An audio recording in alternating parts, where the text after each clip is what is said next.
a reflection on the US election, a very exciting election indeed. And I'd just like to welcome Yossi, Amy, and Brian, who will join us very shortly indeed, to this conversation today. I think I'll start with you, Yossi. Known you for nearly 3 years now.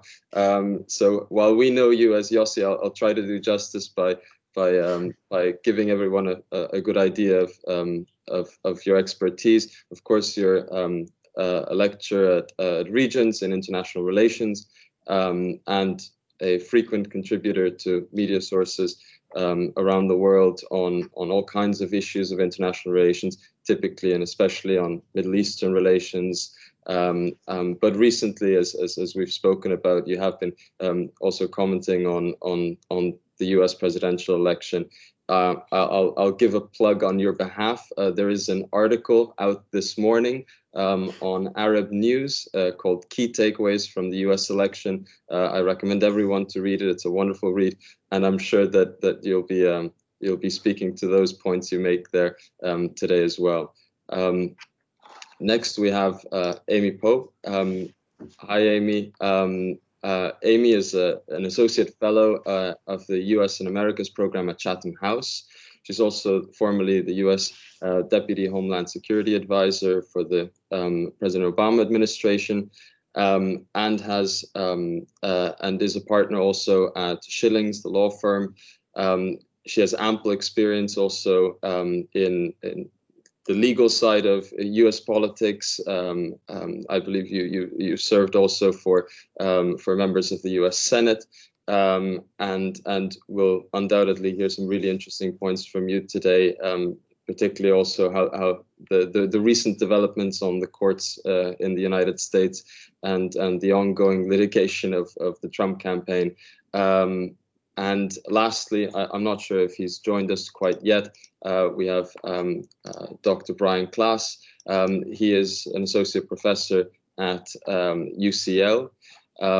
He's also written extensively about democratization, authoritarianism, US foreign policy, and published, I think, 3 books.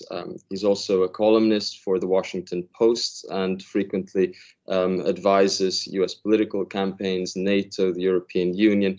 If I was going to read all 3 of your CVs out fully and justly, we would be here all day. So I'd just like to say a very warm welcome to all of you. Thank you for taking the time to speak with us today. I'll hand over now to Yossi to kick off the conversation, and then towards the end we can come back in and maybe take a couple of questions. So for anybody in the audience, if you do have any questions, I think for the time being, put them in the chat, or if based on time, we'll see how many we can take at the end. But yes, thank you all for joining us. Yossi, over to you. Okay. Thank you very much, Pascal, for your very kind introduction, and many for plugging my article from today.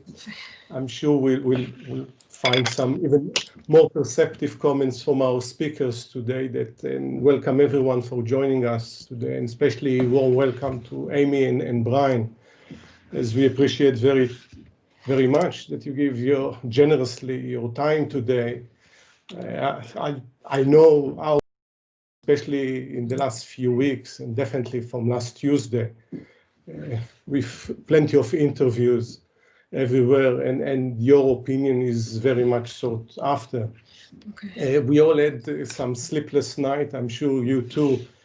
I think it's a combination of time zone difference and even more so due to the nail-biting vote counting until results were eventually projected by most media networks on Saturday, which confirmed that Joe Biden would be the next US president. I think for you, both Amy and Brian, as American citizens, the importance of the outcome of this presidential election is much to the Senate and the House of Representatives. It needs little explanation. But for us, that we are not Americans and we don't have the right to vote, especially in the wake of the last 4 years, the tension to know who would lead the US in the next few years seems to be almost as crucial as for you. Because at the end of the day, issues like climate change or human rights, nuclear proliferation, whether it's Iran or North Korea, a trade war, of course, close to my heart, the peace in the Middle East, they are of immense importance to us, and they are going to hugely impact all of us outside the United States.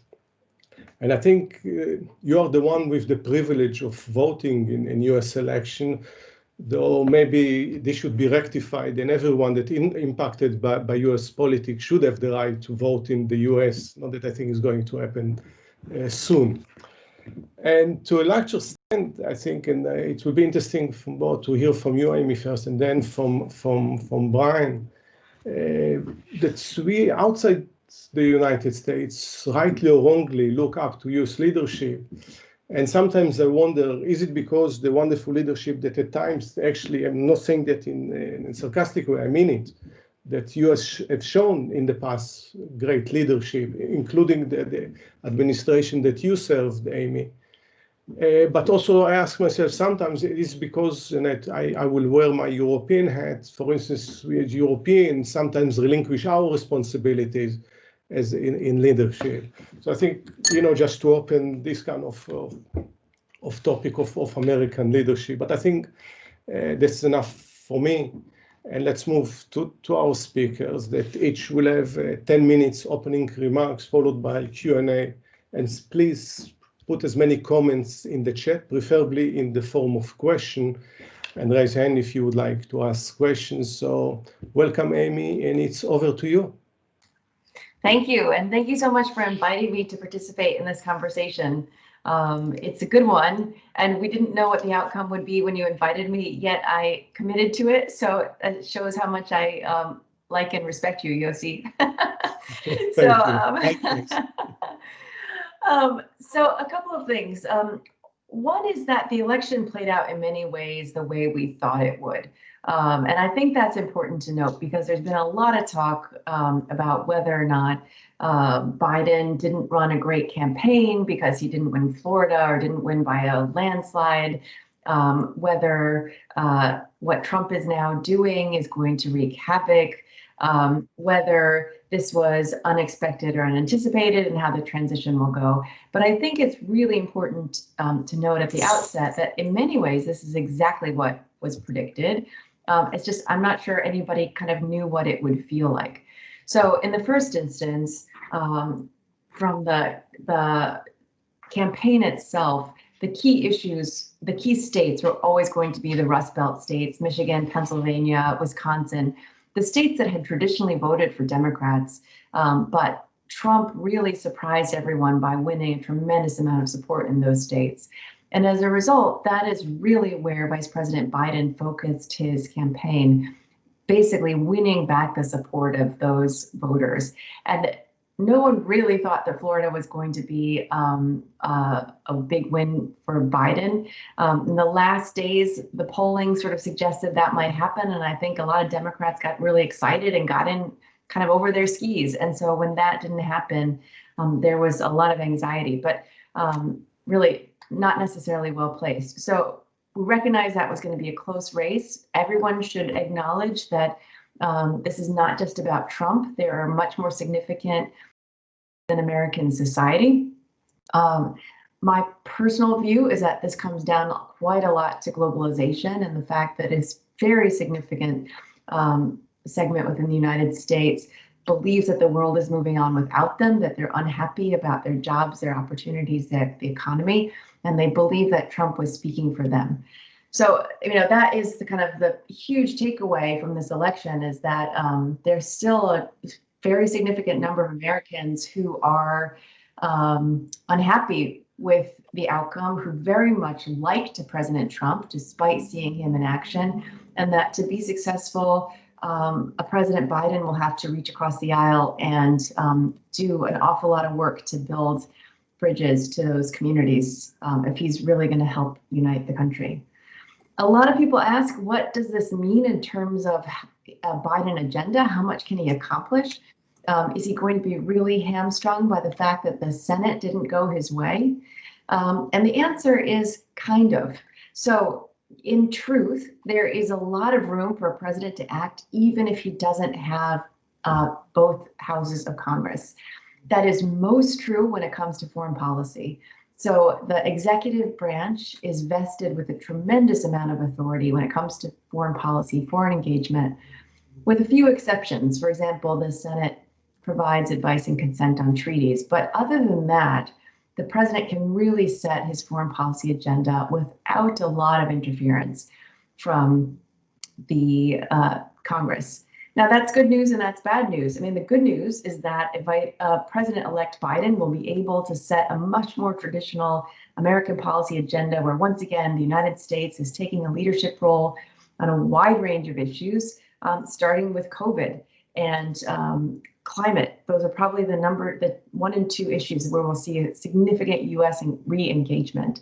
But on a range of other issues, China, the Middle East, our engagement in response to Russia, our recommitment to NATO, we'll see a reversion back to a much more traditional U.S. leadership style where democratic values are part of the equation, not just kind of the financial transactions that we saw in the Trump administration.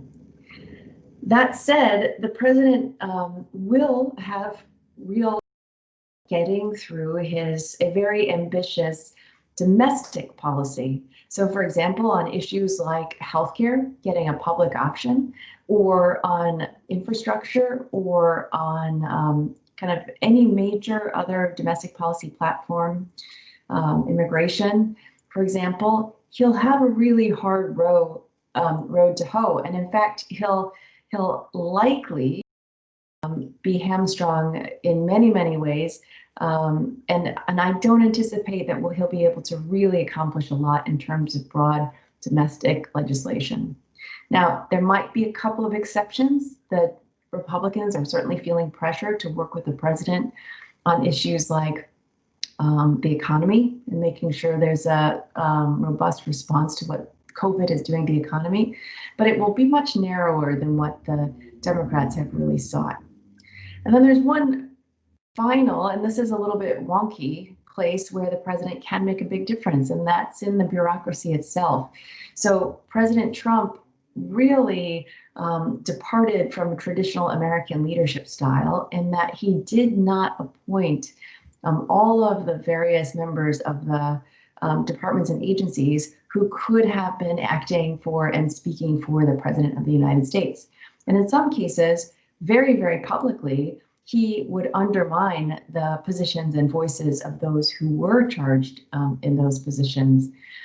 That is a quite unusual place for a US president to be. Again, I expect a President Biden to bring in a very experienced team.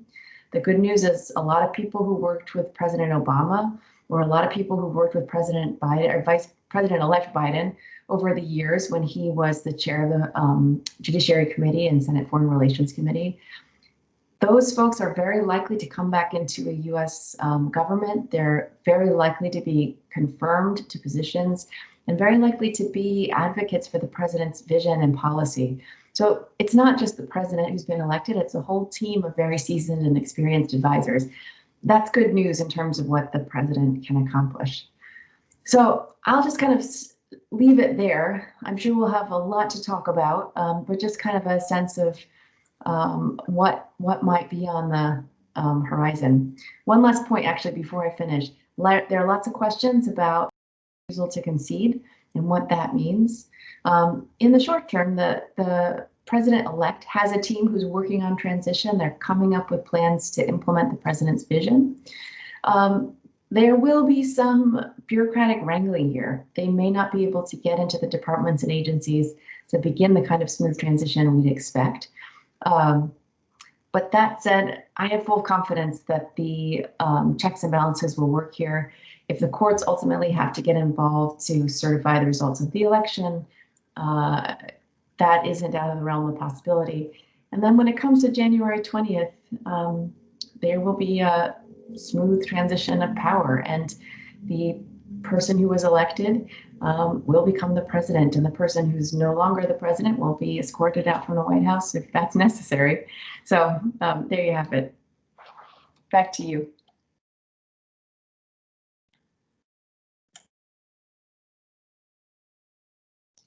Yossi, you're muted.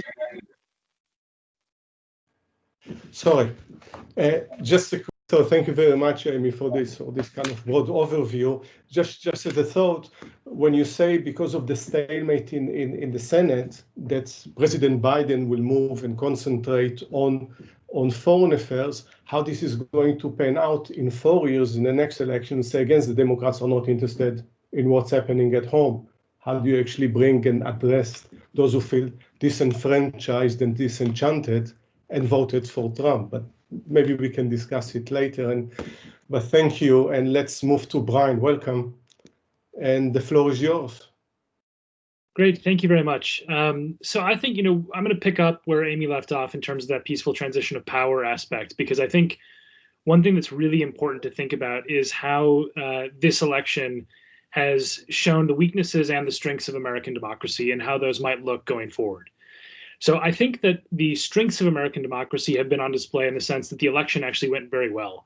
And I think a lot of the doom and gloom around election administration turned out to not be warranted. And in fact, this was a very well managed election, and election officials, Republicans and Democrats, actually did their job and made sure that the votes were not just possible to be cast in the sense that this was the highest turnout election in some time, but also that they were accurately tabulated, which is a very, very important point. So that's the good news. The bad news is that even though I agree completely with Amy that things will resolve themselves with President-elect Biden being sworn in on January 20th, the amount of damage that's being done in the meantime and the amount of damage that's looming on the horizon for American democracy does worry me considerably. So in the short term, you have polls that suggest, and these have been touted as good news polls, which I find alarming, that 80% of Americans now believe that President-elect Biden was legitimately elected. Now, those have been touted as evidence that Trump's campaign is not working to tell people that the election was stolen, which is a lie. But that means that 1 in 5 Americans believe it was.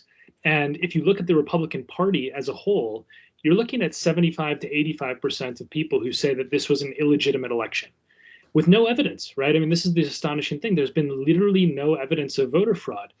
And the really worrying thing that this says to us is how lies spread in the modern world, because what you have is a series of conspiratorial thinking messages. In other words, the idea that something is up. And you don't need to produce evidence, you just need to repeat claims, and that's sufficient. And that's what we've been seeing. Now, I study election rigging, and I've also been through a recount as the former deputy campaign manager of a gubernatorial candidate from Minnesota, which we ended up winning.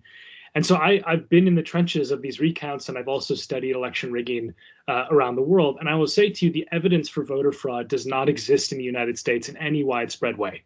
It's simply a lie. Now, when these allegations come up, what often comes up are these absurd and very, very sensational claims of dead people voting, for example. Now, when you actually check out what's happened, it's usually one of 3 things. One is that somebody who has died has not been taken off the registration list because they haven't updated an Excel spreadsheet. So they may have received a ballot, but if they tried to vote, it would be blocked because we actually have thought about this very, very obvious problem. The second thing that sometimes happens is the database didn't have a date of birth for someone, or somebody misentered a birth date. And so they've put in 1900 as a default. And people look at that and they say, oh, they're 120 years old, they're clearly voting illegally, when in fact it's just a clerical error. And the third, and my favorite, this speaks to the Trump strategy, is Chris Kobach, who is the Kansas politician who was appointed to be President Trump's head of the Voter Fraud Commission, which, by the way, folded after finding nothing in 2018, claimed that he had found a dead voter. And when a reporter went to the dead voter's house, the man was alive and raking leaves. And what had happened was that the person's father and the person's son had the same name.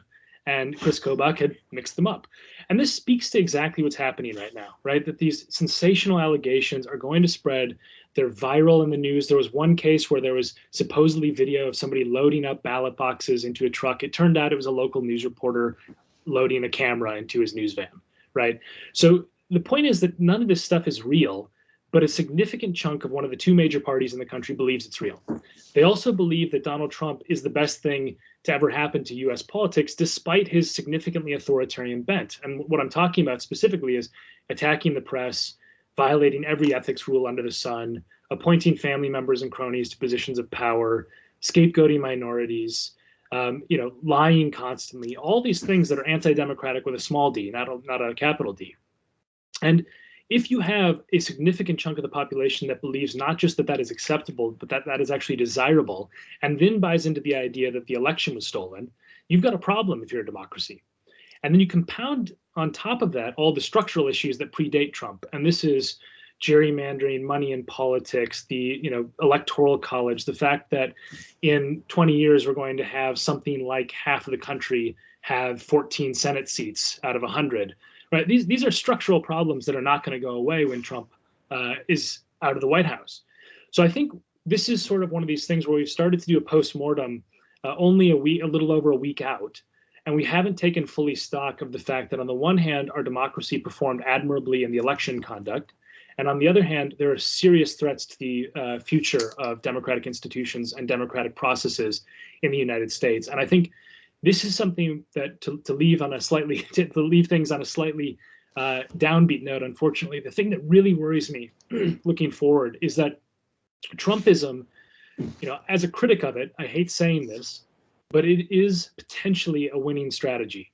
And what I mean by that is if you had a much more disciplined version of Trump, and I've written about this repeatedly, of the sort of Trump 2.0s, the one who doesn't tweet stupid stuff, the one who doesn't make obvious racist attacks on people, but simultaneously engages in the same style of authoritarian politics, could have a lot of allure, especially during a crisis. And I think we have to take stock as a country that we're not out of the woods yet. And so I do worry about how the Republican Party has responded to Trump, not just in the last 4 years, but also especially in the last 4 days, where Trump's baseless claims of voter fraud have been amplified by people who are supposed to know better and actually do know better, but won't admit it publicly.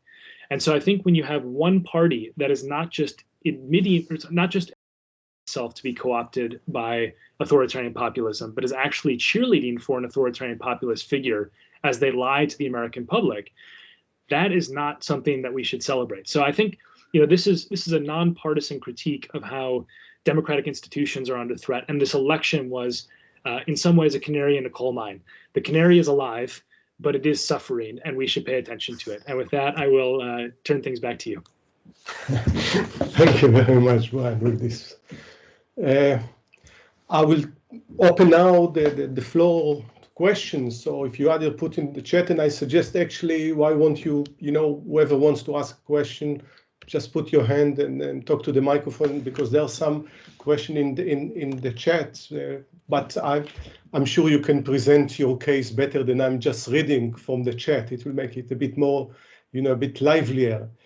If I just can kickstart the question, and one of the things that's also in the article that I just wonder, and question to both of you, do you see the Biden administration kind of in a holding position?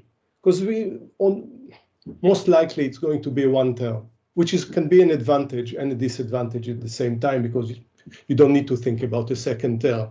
So you feel liberated by this. You don't need to make commitments that you're not going to fulfill anyway.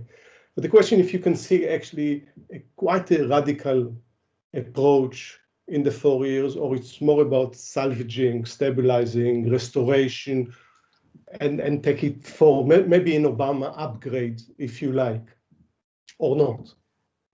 So I'm not writing him off for just one term, just so I wouldn't do that yet. But I actually think the mandate that the president got, and just sort of who he is, or president-elect got, and who he is as a person, suggests more that he is going to be governing more from the middle. I mean, he is not a kind of radical progressive. And while he did go to great lengths to build bridges to the Bernie Sanders supporters and the sort of AOC wing of the party, in reality, his approach to governance has been much more middle of the road. So while I don't think it's going to be just an Obama 2.0, and I think what distinguishes him from President Obama is actually more about how he engages with people and relates with people. I mean, I see this sort of as a people-driven strategy, whereas Obama was quite rational and logical and would sort of weigh all of the different options. And that's just not Biden's style. But that doesn't mean they'll come up with wildly different policies in the end. I think this will be a variation of Obama's policies in the end. Yeah, I think something has changed in Biden a little bit because of the pandemic and the scale of the crisis. So I think, in speaking to some of the people that were working with Biden over the summer, the message that I received was that he started to see himself more as an FDR figure than he would have prior to the pandemic. Now, whether he can actually be transformative, because he certainly doesn't have the institutional support of Democrats the way that FDR did, in terms of raw power in the Senate, and that of course he's got the House, but not the Senate and not the courts. I think he will aim high and hopefully find a way to compromise that is still ambitious. I mean, the reality is that the crisis demands significant action, and so this does open up more possibilities. Anytime you have a crisis, it opens up the so-called Overton window of what's acceptable or possible in politics. I think that always is the case. I also think that Biden will probably be pretty ambitious with, as Amy sort of mentioned in her remarks, the executive power that he can wield. And on this, I specifically think about things like climate. So, Biden ran on a platform to have a $2 trillion climate bill, which is $500 billion a year. It's dead in the water now, basically, because not just, even if the Democrats manage to take the Senate with the 2 special elections in Georgia in January, people like Joe Manchin, a conservative Democrat out of West Virginia, are not likely to vote for getting rid of the filibuster. So you're not going to be able to pass such massive legislation as easily. There's things like this that I think will be checks on Biden's ambitions. But his executive power ability to change regulations, to do things that are undoing a significant amount of damage of the Trump administration will still move the needle in a big way. So I don't see him as a placeholder, but I do think that he's going to face significant opposition from the Republicans in the Senate. Thank you. Let's take a question. And Tom Phillips, you wrote in the chat, would you like actually to maybe unmute and ask the question? And actually, yeah. Okay, thank you very much, Yossi, and hello, everyone. My interest, as Yossi knows, is primarily in the Middle East, where I don't think Biden has a particularly stellar record from the first Gulf War through to 2003. But I've heard quite a lot of anxious speculation about what might happen in the transitional period, that Trump might want to further consolidate his agenda and give Bibi the green light for things like annexation. And secondly, on what would Biden do once he's in, obviously, especially on the Iran deal, in what way will he reopen that? I think he's said he wants to, but suggested he's looking for a wider agenda. And I don't see any chance of the Iranians accepting that, given the way it worked first time round. But on the Israeli-Palestinian agenda, I assume he will not, for instance, go back on the move of the US embassy. But will he just fall back on what have proved to be failed American approaches in the past, or will he actually come up with something which for once might work? And one point I'd just like to make quickly there is I think President Abbas now will abandon any thought of having elections and will retreat in comfort and wait to be saved by the international community in his normal style. And so the Americans going to face all the old issues all over again. Thank you. So I think, on some of this, President-elect Biden has been pretty transparent about his plans. He has said that he wants to re-enter the JCPOA, the nuclear agreement with Iran. I think the real question is whether or not they can get back there, whether or not too much damage has been done, and what the process is to getting there. But he's pretty clear that he's been very, very critical of President Trump for abandoning the agreement without having something to put into its place. And so that is in fact a priority. He's also made clear that he would not seek to move the U.S. embassy back. But he does, he is going to go back to, I think, some very traditional views on the two-state solution. And how much energy he invests in trying to make that happen, that's kind of an open question. I think many Americans in the sort of, especially in the Democratic side and in terms of foreign policy, feel like that has been a very big sort of use of energy and resources without a lot of promise. And so it's hard to predict how that's going to play out. I do fully anticipate that he's going to back away from places like Saudi Arabia and once again put human rights and governance, the war in Yemen, all of that on the table, which President Trump has effectively ignored, and in favor of sort of building these relationships based, frankly, more on financial benefits to the United States and transactions. So I think we'll see a reset over there. And then in terms of what President Trump might do in the meantime, that's hard to say. I mean, even if he does give Bibi the green light to move forward, everybody knows that's not where the president is going to be in just 2 months' time. So what the impact of that might be, it would become a mistake for any country to rely on something completely outrageous that President Trump does right now. Yeah, I'll just add to that a little bit. I mean, I think first on the Israel question, it's going to be an interesting case study because foreign governments had a dilemma when Trump became president, given how transactional he is and given how ego-driven he is. And Netanyahu obviously decided to go more or less all in playing to those aspects. And that has politicized even more, I would say, in the U.S. domestic electorate, the relationship. Which creates problems for Netanyahu with the future Democratic administration. I think nothing summed this up better than when you went to his Twitter page after he was congratulating Biden, and the banner was still him with Trump. Right? It's trying to walk that tightrope is not an obvious or easy thing to do. I'll also echo Amy's comments on Saudi Arabia. I read a weekly column for the Washington Post, and I was hired in the same round as Jamal Khashoggi. And, Biden has been pretty outspoken about this. And I think this is going to be one of those test cases for him of whether he means what he says. And I think, ironically, I've done a lot of research on democracy promotion, U.S. democracy promotion over the last, several decades. And one of the ironies of the Trump administration, in a way, is that he's going to make the Democrats probably more consistent on it. Because there was hypocrisy in U.S. democracy promotion in the past, right? I mean, presidents of both political stripes were buddies with Saudi Arabia despite ongoing atrocious human rights abuses. But what Trump did is he lifted off the veneer. He made it obvious that he was completely okay with this as long as they bought our weapons. That's, the way he answered questions when there was the murder and the cover-up was, well, they buy a lot of weapons. So what do you want me to do? And I think by pulling that veneer off of that hypocrisy in U.S. foreign policy, he's potentially going to force Biden to actually be consistent in ways that Democratic presidents haven't, as a way to signal to the rest of the world that the U.S. is back and means business. And I think this is something that is going to be very, very important for what Biden does in the early months of his presidency. Of course, the pandemic's going to reduce his travel schedule, but when you look at where presidents go for their first meetings abroad, it's a signal.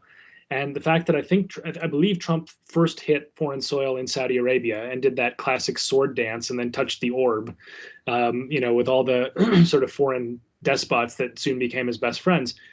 Biden is going to care about the optics, I think, of that quite a lot. And is telling that his first call was to Canada, and then he's been calling, Boris, and he's been talking to Macron, et cetera. So there may be some backlash to the fact that a lot of the people who decided to play this presidency transactionally have gone in too far, and Biden may actually decide to make them pay a bit in his response to U.S. foreign policy. We'll see, but that's my initial read of the situation. Thank you. If I'm allowed, because we have on the call also Yossi Beilin with us, and Yossi, I wonder, you're in Tel Aviv right now. And I wonder if you have any comment about the peace process. I won't ask you if you're more optimistic than you were 8 days ago, but realistically, do you see change? To Tom's question, can you envisage real change in the next few months vis-a-vis the peace process? Thank you. Well, first of all, I believe that we have to see who are the people he nominates for the key functions in his administration, because I think that because of who he is, it may play a more important role than, for example, the nominations that Trump made. And they will have an impact on his behavior. I know that people change a lot when they become the leader, the king, the president, the prime minister, and it is not very simple to foresee what kind of behavior they will have when they are there. The question of one term or two terms is a very important one. And I don't know what is he thinking about it. And I think that he says to himself, let us see. Let us see. My bottom line is the following. Knowing him to an extent, it will be a big surprise that he will initiate something which is very consequential in foreign affairs, or at least referring to the Middle East. The Middle East, thank heaven, is not burning, and when it is not burning, you don't have to extinguish the fire. The question for me is, what is he going to do if and when a local initiative, a regional initiative, an Israeli-Palestinian initiative is brought to him? Now, my experience is with Clinton in '93. He was not aware, let us say, enough of Oslo. We did not know what would he do once we inform him that it is a signed agreement. And we were afraid, at least I was afraid, that the fact that it was not an agreement with Syria, which was more important for him than an agreement with the Palestinians, will cause him a kind of a rejection, mild one perhaps, but he will not be enthusiastic about it. And the fact was that he grabbed it and was so happy with it and made out of it something which was more than it was, bringing together Arafat and Rabin for 13 pages of principles which were not peace agreement, but for the world it became a peace agreement, which was in a way shepherded by Clinton. And here is the question about Biden.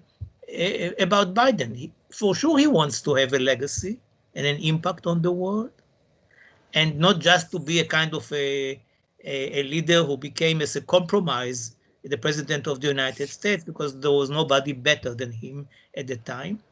And here, I mean, this is what I feel, maybe I'm wrong, that if, I don't know whether it is realistic, but if there is a local initiative, he may be very positive towards it.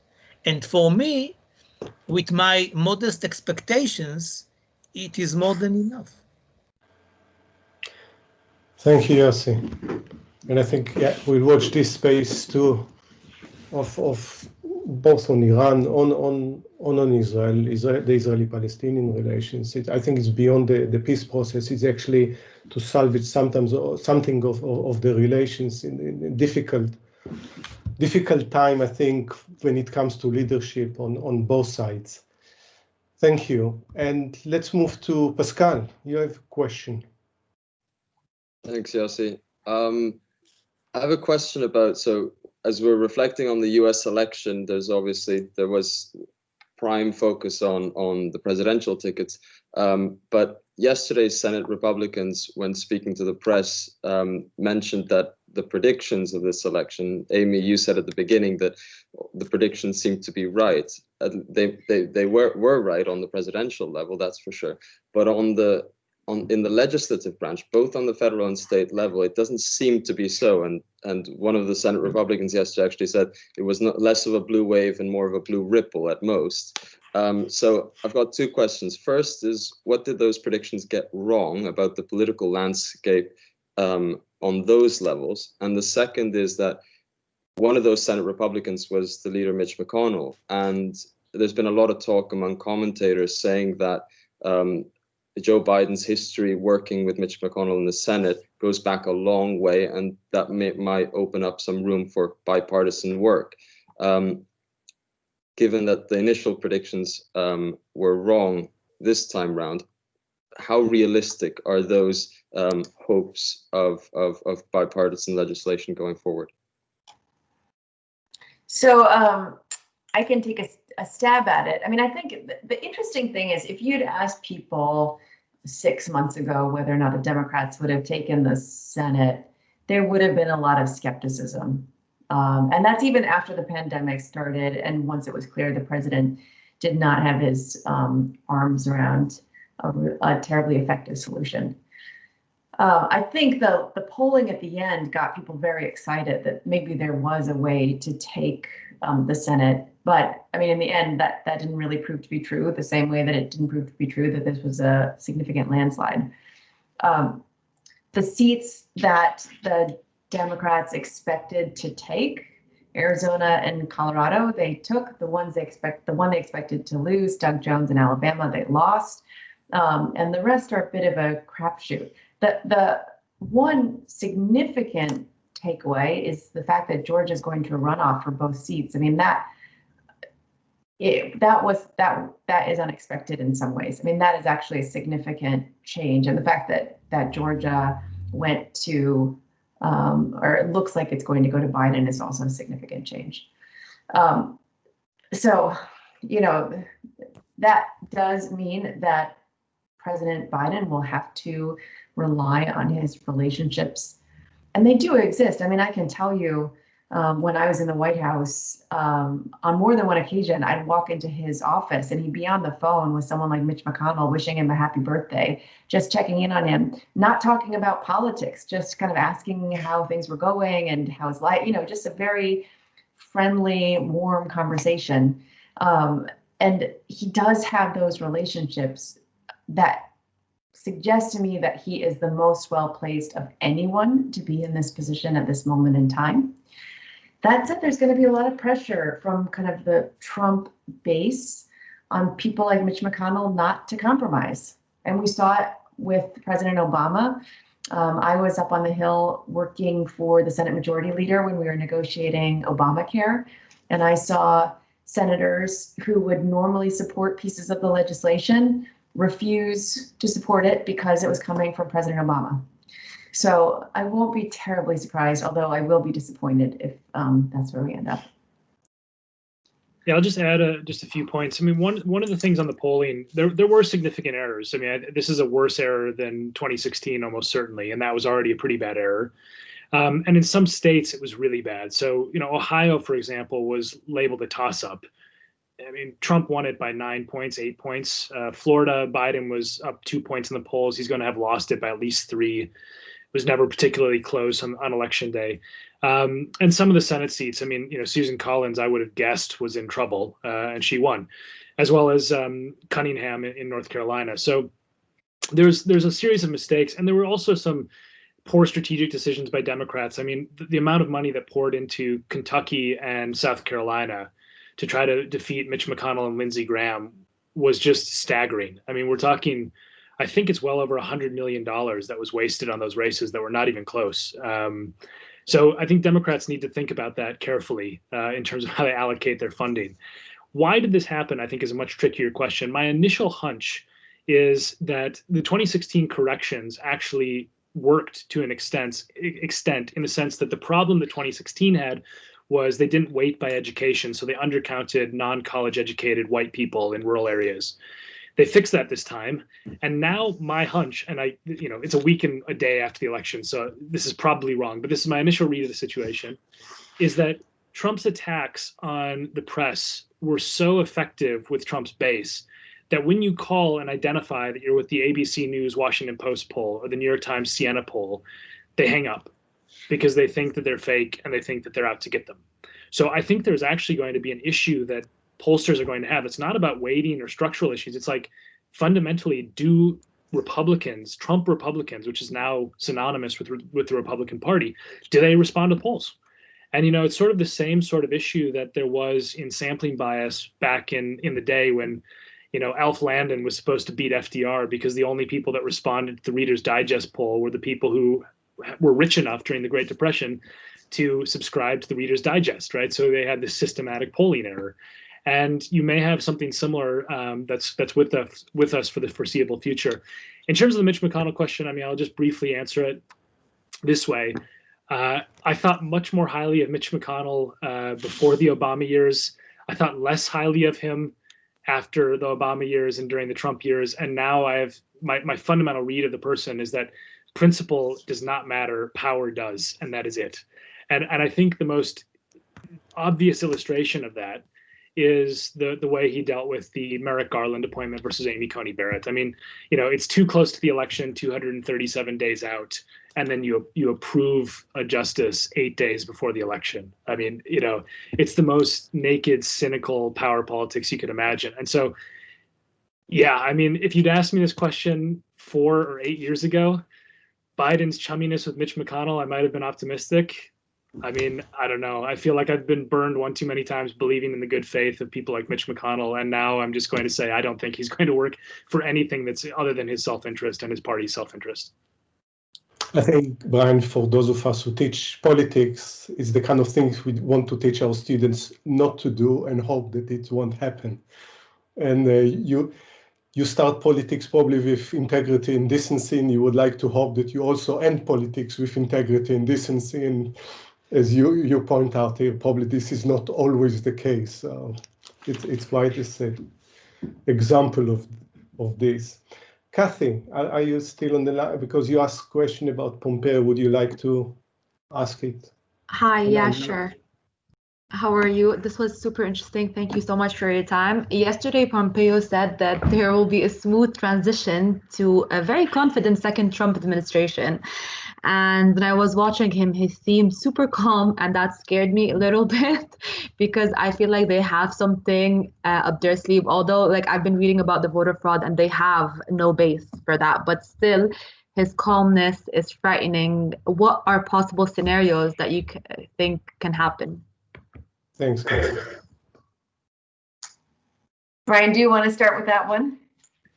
Yeah, sure. I mean, so there's the technical answer to that question and then the realistic answer to that question. The technical answer to the question is that there is a possibility under the US Constitution that if there's a contested election and a constitutional crisis, that you can end up with the dispute in the House of Representatives.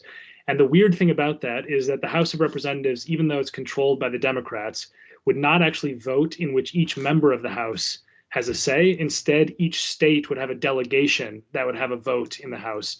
And that would favor the Republicans because more Republicans control more states than Democrats do. The system is incredibly, outdated and bizarre, and it hasn't happened since the early 1820s. I think it was 1824. But I don't think this is realistic. If this actually happened, by the way, and this is why I'm much more confident the same way that Amy is that this will end with a Biden inauguration, is because if this actually was tried, I mean, the US democracy is strong enough. Not only would there be, I think, pretty substantial pushback, but I think there would be mass violence, and also the country was shut down. I mean, I think there'd be general strikes. The country knows that Biden won. So, with the exception of some fringe people and even the Fox News commentators, what's interesting is you're starting to see the beginnings of the off-ramp. So Fox News commentary is starting to say things like, well, it's more or less the we won the argument, Corbyn postmortem, where it's saying like we've changed American politics. And even if there was a segment last night where the guy said, power is not about the office you hold. Real power is changing ideas, and President Trump has done that. So it's this sort of feel-good way of coddling people to the eventuality that will come of he lost. So I don't think that this will happen. There's no scenario under which the courts invalidate the results. The margins are enormous. And one point that I made, I got into a Twitter fight with Andrew Neil this morning, in which he called me stupid and a variety of other things. But I posted the numbers of the recounts. I was involved in a recount myself. One of the interesting insights I got from that was that there are occasionally counting errors. They're small, they're very, very small, but they're equally likely to benefit a Democrat and a Republican. So if you have two counting errors, there's a pretty decent chance that they actually cancel each other out, right? And that's why that the net change in recounts is usually out of millions of ballots between 10 and 300 votes. And we're talking about margins. In Pennsylvania, it's 50,000 and growing. In Michigan, 150,000. I mean, even if they get the ballots thrown out that they're contesting, in Arizona, they're contesting 270 ballots. I mean, Trump is losing by 14,000. These are inconsequential challenges that are designed as a political strategy to discredit election, not to win power. And I think that's the point, is they're trying to delegitimize Biden's presidency. And that speaks to the McConnell strategy, of course, from my previous question, because McConnell's going along with it. And, 4 years ago, I never would have thought he would, and now he has. So there you go. The only thing that I would add is that there is a logical inconsistency here, right? I mean, the Republicans benefited from this election when it comes to both the House and basically the Senate, right? Even if they lost a seat or maybe two. And you can't really have it both ways. And I don't think they want it both ways. I mean, they're going along, my somewhat cynical view is they're going along with this now as a way to pander to the base that is sort of diehard Trump loyalists. But when it comes down to brass tacks, everybody's going to fall in line and accept the outcome of the election. Yeah, just going to very quickly add to that, because it made me think of this, Amy, is, I love this idea that the Democrats have the power to rig the election, but what they did was they lost more in the cities where they have more control, and then they also didn't bother to rig the Senate. I mean, it's just bizarre, right? Like the idea that you would fundamentally have the ability to transform the outcome of U.S. elections, and you'd ultimately end up losing power in the Senate, or maintaining your loss of power in the Senate, and also losing some House seats. And people thought they would win Florida, and they didn't. So I mean, if you're going to rig it, you'd at least rig to the places that you thought you were going to win. Yeah, or at least rig to win. I mean, they're not. Well, there is a new term in political science: selective rigging of elections. Yeah. I mean, what I've said to many times before is that despite President Trump's suggestion otherwise, it's not actually fraud to vote against him. And that's what he's having a really hard time accepting. With your permission, if we can run over a few more minutes, because there are so many questions, which shows how much interest in what you say. If I can call Ali Pasha. Still on the call? I think it's a good question about, is there a chance that Democrats become voice of Trump supporters? In other words, out of the 70 million voters that supported Trump, can the Democrats become sort of the appealing to at least some of these voters in a way that will look more comfortable? I'm not sure I'd call them Democrats at that point, but I think it sort of hits at a more fundamental question as to who is a Democrat these days, and that has fundamentally changed. I grew up in Pittsburgh, Pennsylvania, which has been a reliably sort of blue collar vote for the Democrat area, and it's not so clear that Pittsburgh is still blue. Right, it's a lot of votes in that area went to Trump, and for the first time, I think ever, at least in my memory, the Pittsburgh Post-Gazette endorsed Trump for president. I mean, that's just kind of unheard of. And so I think what this race reveals is that our normal assumptions about who fits into what party has to be reevaluated.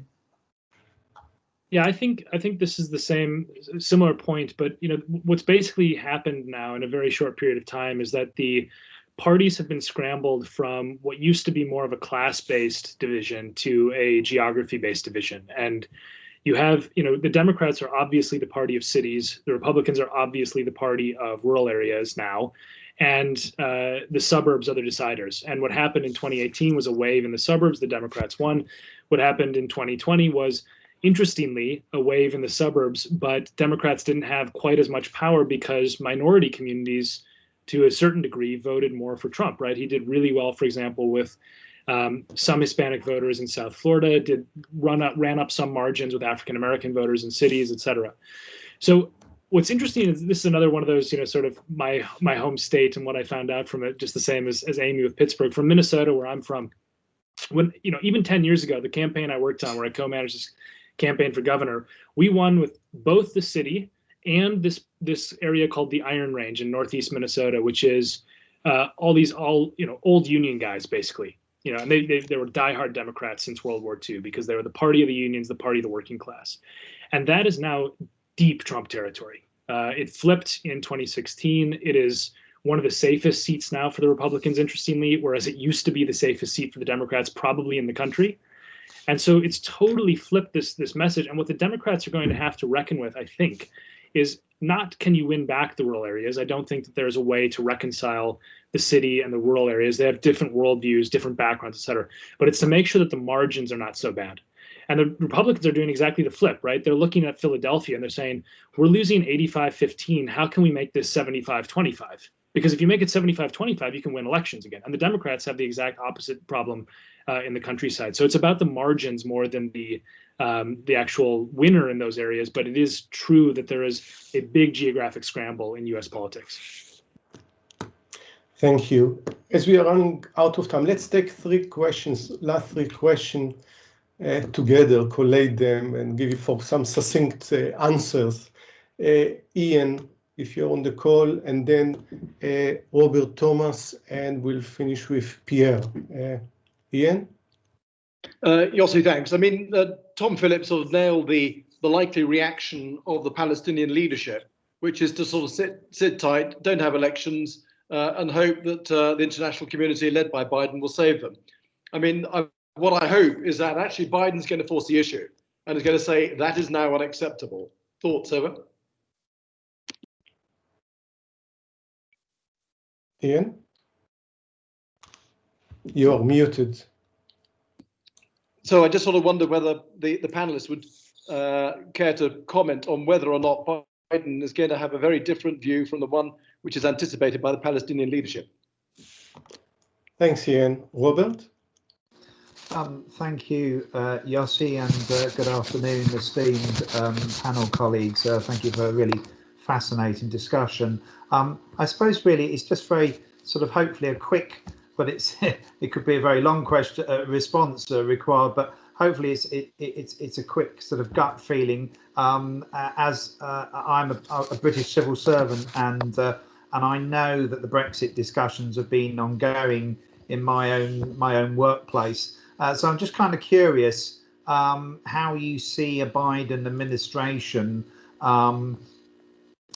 responding to Johnson. In all likelihood, has been much mooted here in the UK, approaching the US for a trade deal should a no deal result with European partners. And I suppose just a very quick second point is, given that Johnson and Trump are seen as sort of very esteemed populist type leaders, how do you think Biden will sort of manage,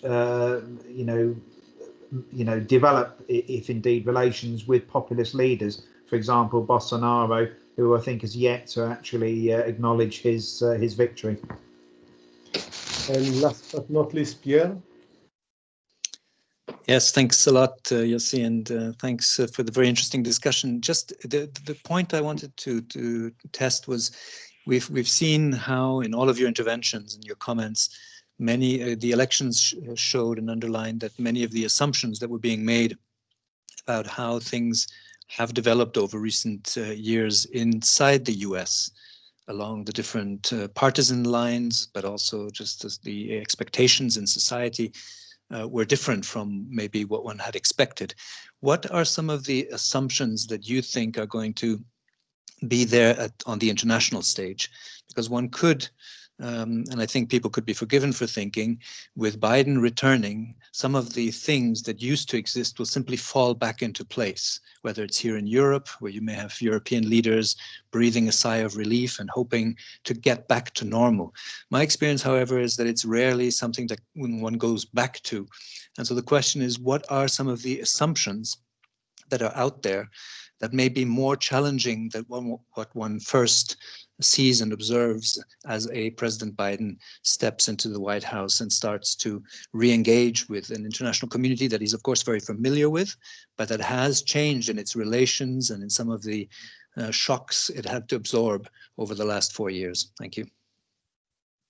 All right, 3 easy questions to finish off, and if the floor is yours, just to say kind of, and you can decide if you want to take all 3 of them or 1 or 2 of the questions.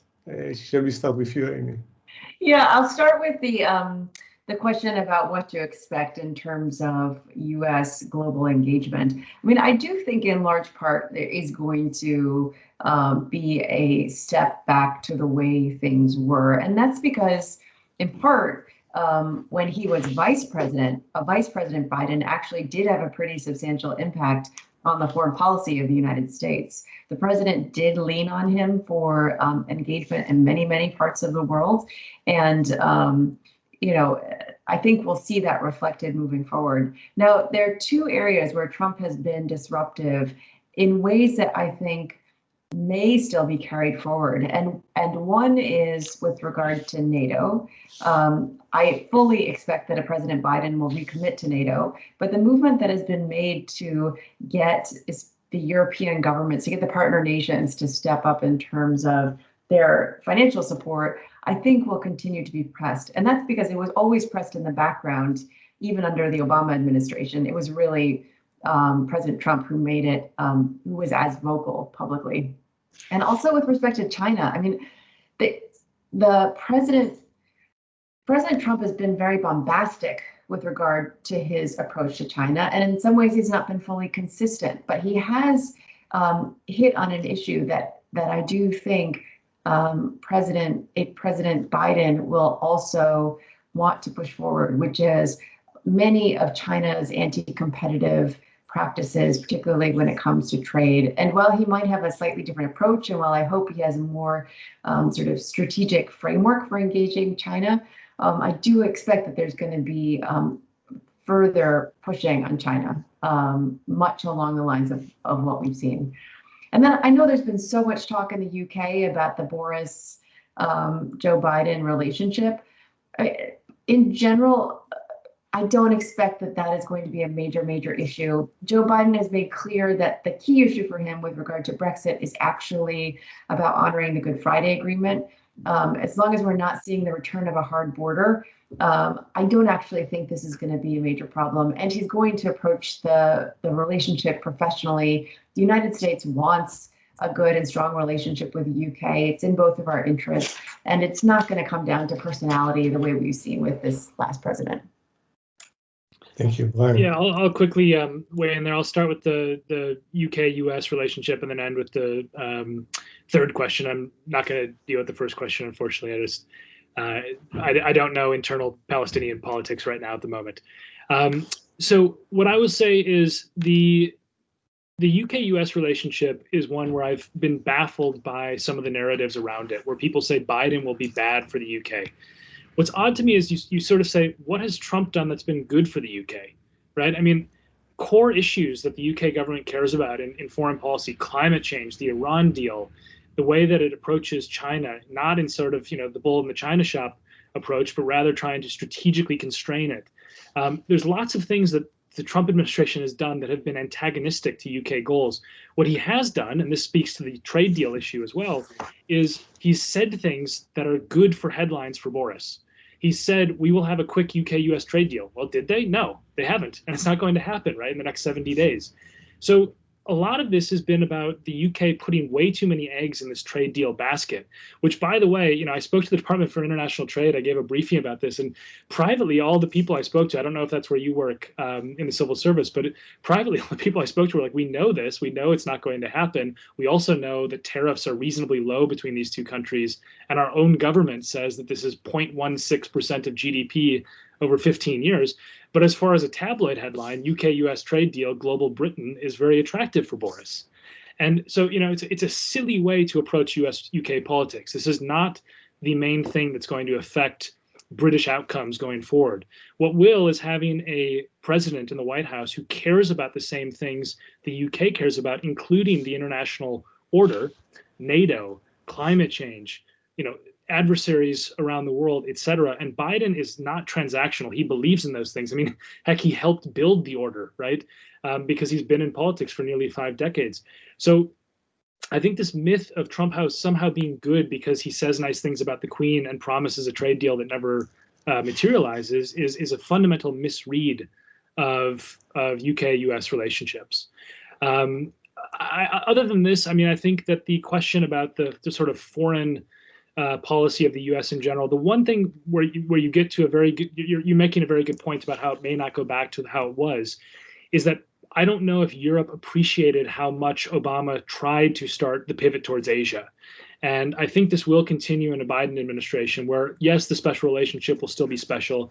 Yes, Biden will make it very clear that he cares about allies. But also Biden is well aware that the action in the 21st century is going to be in Asia. And I think if Europeans believe that they're going to a pre-2008 world, that's wrong. If they believe that they're going to a 2008 to 2016 world in which the US cares about international alliances and the liberal international order, they're absolutely going to be right about that. So it's a question of sort of emphasis. But I do think that this is fundamentally a very good development for Europe because at the end of the day, international relations is about interests.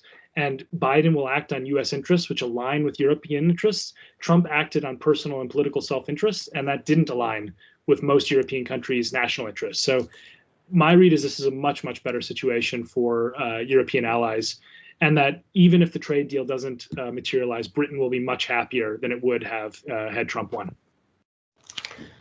Thank you. And on this note, before I'm handing back to Pascal, I think it's all good meetings and conversation is the one that you have a sense of we would like to continue it.